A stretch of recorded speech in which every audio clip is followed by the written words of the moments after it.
Genocidal maniac or loving creator, exploring the Nephilim controversy. Time and time again, atheists and agnostics have brought the railing accusation against Yahuwah and his word. The God of the Old Testament is a genocidal maniac. He arbitrarily destroyed many nations in the Old Testament for no apparent reason. He surely is not a God of love. The following passage is often quoted to substantiate this outlandish accusation. Here, Yahuwah commands the Israelites to utterly destroy the 7 nations of Canaan. When Yahuwah thy Elohim shall bring thee into the land whither thou goest to possess it, and hath cast out many nations before thee, the Hittites, and the Girgashites, and the Amorites, and the Canaanites, and the Perizzites, and the Hivites, and the Jebusites, 7 nations greater and mightier than thou. And when Yahuwah thy Elohim shall deliver them before thee, thou shalt smite them, and utterly destroy them. Thou shalt make no covenant with them, nor show mercy unto them. Deuteronomy 7 verses 1-2. To the casual reader of Scripture, Yahuwah's command here seems impetuous and unreasonably harsh. How could a loving father command the utter destruction of entire nations? Scripture states clearly that the Canaanites' infectious idolatry was an underlying reason, but there is more here than meets the eye. To understand the bigger picture, we must back up to the days of Noah. Genesis chapter 6 holds the key. And it came to pass, when men began to multiply on the face of the earth, and daughters were born unto them, that the sons of Elohim saw the daughters of men that they were fair, and they took them wives of all which they chose. There were giants in the earth in those days, and also after that, when the sons of Elohim came in unto the daughters of men, and they bare children to them, the same became mighty men which were of old, men of renown. Genesis chapter 6, verses 1-2 and verse 4.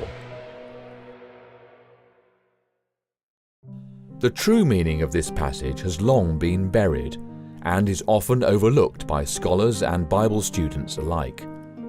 To unlock the meaning of this passage, we must first determine who the sons of Elohim are. Sons of Elohim in the Hebrew is B'nai Ha-Elohim. This phrase is found in only 3 other passages in the Old Testament.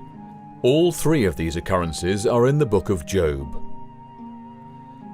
Now there was a day when the sons of Elohim came to present themselves before Yahuwah, and Satan came also among them. Job chapter 1 verse 6. Again there was a day when the sons of Elohim came to present themselves before Yahuwah, and Satan came also among them to present himself before Yahuwah. Job chapter 2 verse 1. Then Yahuwah answered Job out of the whirlwind, and said, Where wast thou when I laid the foundations of the earth? Or who laid the cornerstone thereof? When the morning stars sang together, and all the sons of Elohim shouted for joy? Job chapter 38 verses 1-7. In each and every passage, the author of Job makes abundantly clear that the sons of Elohim are angels. What then is Moses telling us in Genesis chapter 6? Plainly stated, Moses is saying that angels cohabitated with earthly women, and that their offspring were giants, or Nephilim, in the Hebrew text, Strong's H5303. As outlandish as this may sound to some, this is what the text says. The strange events recorded in Genesis chapter 6 were understood by the ancient rabbinical sources, as well as the Septuagint translators, referring to fallen angels procreating weird hybrid offspring with human women, known as the Nephilim.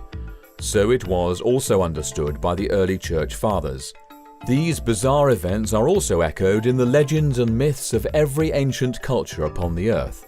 The ancient Greeks, the Egyptians, the Hindus, the South Sea Islanders, the American Indians, and virtually all the others.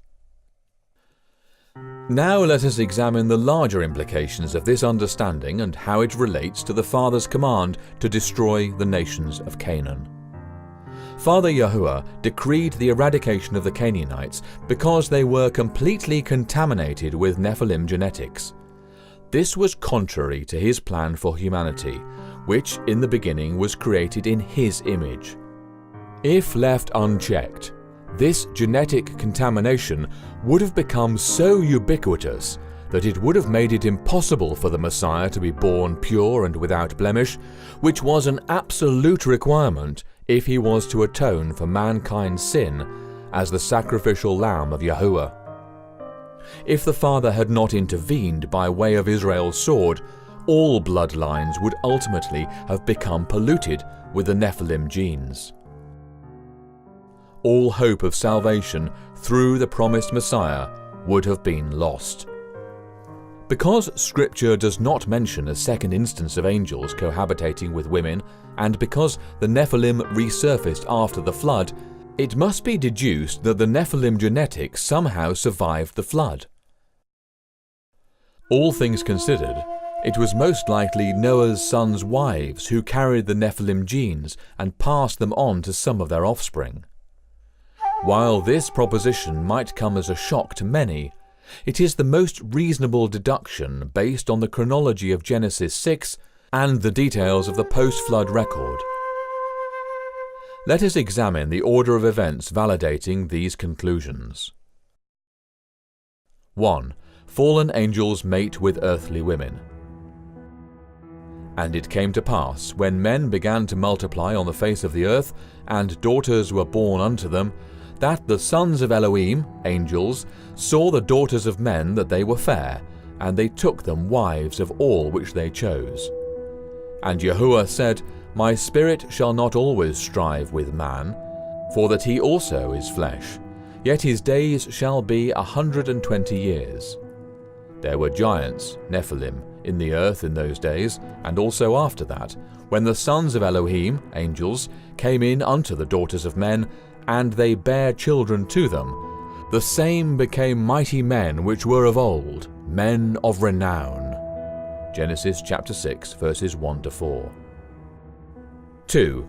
As a consequence of the angelic incursion mentioned in Genesis 6, verses 1-4, man's heart becomes inexorably entrenched in evil thoughts. And Elohim saw that the wickedness of man was great in the earth, and that every imagination of the thoughts of his heart was only evil continually. And it repented Yahuwah that he had made man on the earth, and it grieved him at his heart. Genesis 6, verses 5-6. 3. Yahuwah says that he will have to destroy man from the face of the earth. And Yahuwah said, I will destroy man whom I have created from the face of the earth, both man and beast, and the creeping thing and the fowls of the air, for it repenteth me that I have made them. Genesis 6, verse 7. 4. Noah is said to be genetically pure. But Noah found grace in the eyes of Yahuwah. These are the generations of Noah. Noah was a just man and perfect in his generations, and Noah walked with Elohim. Genesis 6, verses 8-9. The word translated as perfect in this passage is tamim, Strong's H 8549. In context, this word appears to be a reference not just to Noah's conduct, but to his genetic purity. The Passover lamb and the red heifer, for example, were to be tamim, without physical blemishes, as were all sin offerings. See Exodus chapter 12 verse 5, Numbers chapter 19 verse 2, and Leviticus chapter 4 verse 3. 5. Noah begat 3 genetically pure sons. And Noah begat 3 sons, Shem, Ham, and Japheth. Genesis chapter 6 verse 10. According to the book of Yasher, Noah took one of Enoch's daughters as a wife. Noah went and took a wife, and he chose Naamah, the daughter of Enoch, and she was 580 years old, and Noah was 498 years old when he took Naamah for a wife. Yasher chapter 5, verses 15-16. Given Enoch's unassailably righteous track record, it is reasonable to conclude that Noah's wife, Enoch's daughter, was genetically pure, and consequently so were Noah's sons. 6. It is stated that the earth and all flesh had become corrupted. The earth also was corrupt before Elohim, and the earth was filled with violence. And Elohim looked upon the earth, and behold, it was corrupt, for all flesh had corrupted his way upon the earth. Genesis chapter 6 verses 11 to 12. 7. Yahuwah says he will destroy all flesh. And Elohim said unto Noah, The end of all flesh is come before me, for the earth is filled with violence through them. And behold, I will destroy them with the earth. Genesis chapter 6 verse 13. 8. Noah is instructed to build an ark. Make thee an ark of gopher wood. Rooms shalt thou make in the ark, and shalt pitch it within and without with pitch. And behold, I, even I, do bring a flood of waters upon the earth, to destroy all flesh, wherein is the breath of life from under heaven, and everything that is in the earth shall die. Genesis chapter 6 verses 14 to 17. 9. Scripture mentions Noah's sons' wives for the first time. But with thee I will establish my covenant, and thou shalt come into the ark, thou, and thy sons, and thy wife, and thy sons' wives with thee. Genesis chapter 6 verse 18. It is critically important to note here that Moses makes no mention of Noah's sons' wives until after it is clearly established that all flesh had become corrupted. Yahuwah says that he will destroy all flesh. Noah is instructed to build an ark. This strongly suggests that Noah's sons' wives were not genetically pure. They were likely carrying at least a trace of the Nephilim gene. This is evidenced by the following facts. The giants re-emerged after the flood without a second angelic incursion. Noah was genetically pure, and the contextual evidence suggests that his sons were also. There was no mention of the wives until after it was stated that all flesh had become corrupted. The book of Yasher corroborates this understanding by telling us that the wives were not chosen until after the ark was built. See Yasher chapter 5 verses 33 to 35. 10. Yahuwah floods the earth. And every living substance was destroyed which was upon the face of the ground, both man and cattle, and the creeping things, and the fowl of the heaven, and they were destroyed from the earth. And Noah only remained alive, and they that were with him in the ark. And the waters prevailed upon the earth 150 days. Genesis chapter 7 verses 23 to 24. 11. Giants, or Nephilim, re-emerge after the flood. In Genesis chapter 9 verse 1, Yahuwah blessed Noah and his sons, and said unto them, Be fruitful, and multiply, and replenish the earth. Moving on to Genesis chapter 10, one can become a bit lost in all the generations of Noah. However, it is imperative to note the descendants of Ham, in particular his son Canaan. And Canaan begat Sidon, his firstborn, and Heth, and the Jebusite, and the Amorite, and the Girgasite, and the Hivite, and afterward were the families of the Canaanites spread abroad. Genesis chapter 10 verses 15 to 18.